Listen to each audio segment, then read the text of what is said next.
An anomaly is defined as anything that deviates from the expected, normal, or standard. This is quite a wide definition. An ant, being slightly stronger than most others of its species, is an anomaly. But so is something that breaks our perception of reality. Something that goes against everything we've ever known, bringing the nature of existence into question, is an anomaly. Something to be studied. When it gets swept away, unexplained, however much the anomaly has affected your life, you begin to feel a lot like that ant. Insignificant. My sister is an anomaly now. It started with a simple complaint about her hand feeling strange. A tingling sensation. The doctors almost flat out refused to do anything. I want to be angry, but then I remember telling her my own thoughts. It's nothing, everyone gets weird feelings. It'll pass. It's what everyone told her. I suppose we thought we were reassuring her. Then the next symptom began. We awoke to her screaming, over and over. My hand is drooping. My hand is drooping. Without any context, what does that even mean? She knew exactly what it meant. She was the only one living this nightmare. Nobody could quite understand what she felt. I burst into her room seconds before our parents did the same. There she knelt, on her bed, with the fingers of her right hand about twice as long as usual. I can feel them, she cried, they're trying to continue. My mother flicked the switch, perhaps hoping that our eyes deceived us in the dark. The middle of the night, in a very dim light, it seems to teeter right on the edge of reality. It's the perfect condition to conjure up an illusion of the mind. Yet this, right here, was as real as you. Her hand was stretched. My mother immediately dialed the emergency services, whilst my father went into comfort mode. Hey, it's all right, are you feeling okay? My sister sat for a moment, staring at her hand. Her breathing remained constantly heavy. In the background, I could hear my mother on the phone, although I wasn't paying much attention. Yes, twice as long. She was asleep. No, I don't know how. I feel. She paused, perhaps focusing on the feeling, deciding whether or not she felt okay. How would she even describe okay in this moment? Long.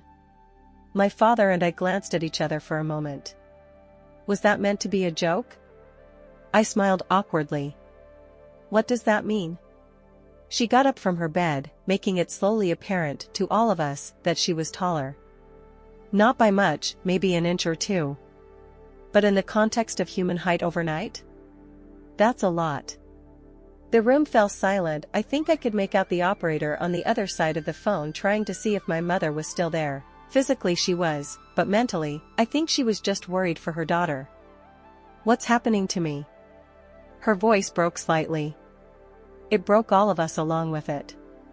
To sound so dazed and lost about your own self is heartbreaking. It was the last time I saw her with any description of human emotion.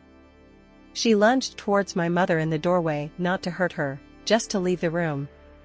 Although, with all the urgency she had in her movement, I don't believe she would have cared if she had hurt anybody on the way out.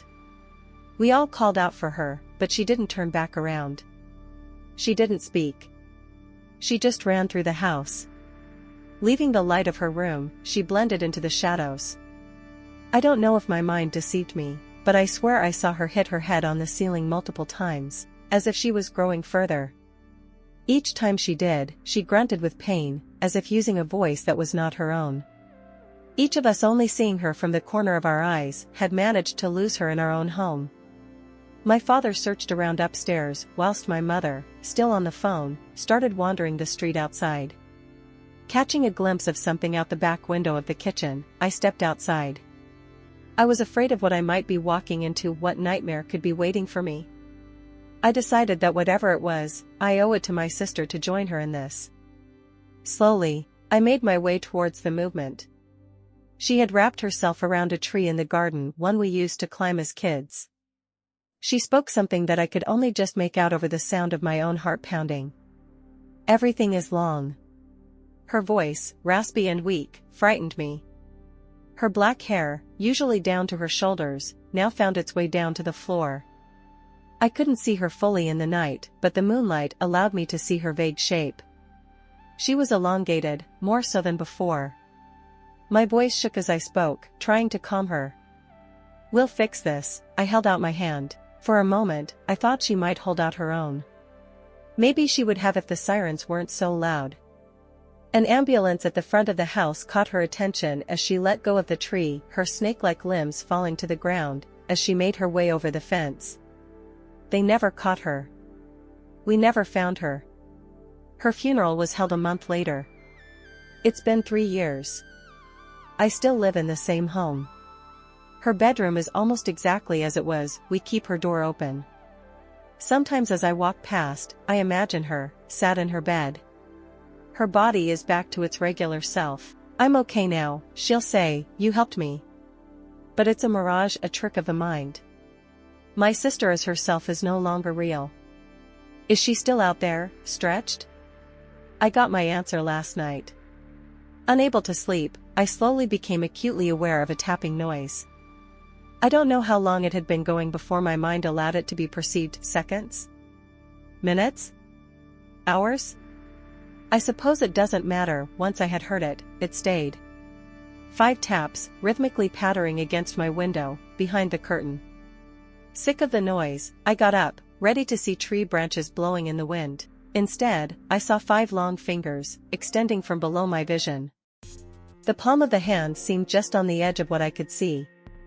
A face, beginning halfway up the window, and continuing far below, looked in at me. The eyes were long, with the open mouth being even longer. This was unmistakably my sister's face. Whether or not it's my sister is another question. I stood there for a moment, recoiling, but not making a sound. Her appearance is not what scared me the most. My hand began to tingle.